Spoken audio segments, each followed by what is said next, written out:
Et il est dit aussi, car si nous péchons volontairement, et il y a des personnes qui vont utiliser ce passage pour dire que si une personne pêche ou vit dans le péché, il peut perdre son salut. Et ce n'est pas ce que dit ce passage. Quand il est dit, car si nous péchons volontairement, ça ne veut pas dire qu'on peut perdre son salut si on vit dans le péché. Il y a vraiment des gens qui utilisent ce passage pour dire, ah, vous voyez, si vous péchez volontairement, vous allez perdre le salut. Ce n'est pas du tout ce qui est dit ici. Quand on regarde le contexte, il est dit, car si nous péchons volontairement après que nous ayons reçu la connaissance de la vérité, il ne reste plus de sacrifice pour les péchés.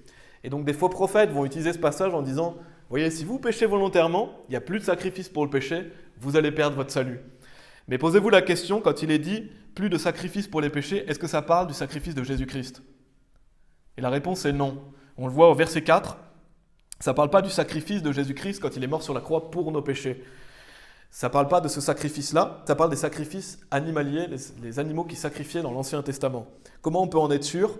On le voit au verset 4, parce que ça fait partie d'un contexte. Souvent, les faux prophètes, ils vont prendre des versets, les sortir de leur contexte, tordre les Écritures, et ils vont vous enseigner un salut par les œuvres en utilisant des versets comme ça, qui sont un peu plus difficiles à comprendre. Mais pourtant, la Bible est claire, on le voit, le contexte, il faut toujours regarder le contexte. Au verset 4, il est dit « Car il n'est pas possible que le sang des taureaux et des chèvres ôte les péchés ». Donc quand il est dit « il ne reste plus de sacrifices pour les péchés », ça parle des sacrifices qu'ils faisaient quotidiennement pour les péchés du peuple.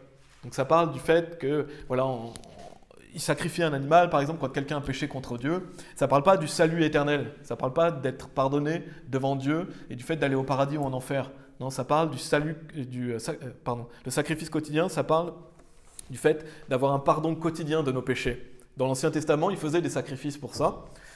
Nous, aujourd'hui, on n'a plus cela. Qu'est-ce qu'on fait quand on pêche? On doit confesser nos péchés et les abandonner. C'est ce que la Bible enseigne. On confesse nos péchés, on les abandonne.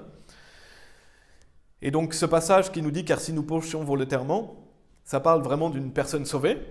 Si elle pêche volontairement, donc il n'y a plus possibilité de faire des sacrifices d'animaux. Donc Dieu va nous châtier, nous corriger si on pêche. Mais ça ne parle pas du salut éternel. Une personne qui a cru est pardonnée de ses péchés passés, présents et futurs. Donc le sacrifice de Jésus-Christ a couvert tous ses péchés. Elle a l'assurance d'aller au paradis, on ne peut pas perdre le salut. Jésus nous dit, celui qui croit en moi a la vie éternelle. Il ne dit pas la vie temporaire, il dit la vie éternelle, donc on ne peut pas la perdre. Et donc nous, quand on pêche contre Dieu, on ne subira pas les conséquences de notre péché éternel, mais on doit demander pardon, on doit abandonner nos péchés, on doit se mettre en règle avec Dieu. Et donc ça parle de notre relation avec Dieu, ça ne parle pas du salut éternel. Donc dans Hébreux chapitre 10, les gens qui utilisent ce passage et le tordent, vous mentent et trompent les gens en faisant croire qu'on peut perdre le salut, c'est un mensonge. Donc, quand il est dit « car si nous péchons volontairement », on parle par exemple de personnes qui vont volontairement ne pas venir à l'église, volontairement vont vivre dans l'alcool, dans la drogue, dans la fornication. Et si ces gens-là, oui, vivent dans des péchés, alors attention, parce que la Bible dit « mais une certaine attente effrayante du jugement et une indignation enflammée qui dévorera les adversaires ». Dieu va corriger ces personnes, il va les châtier.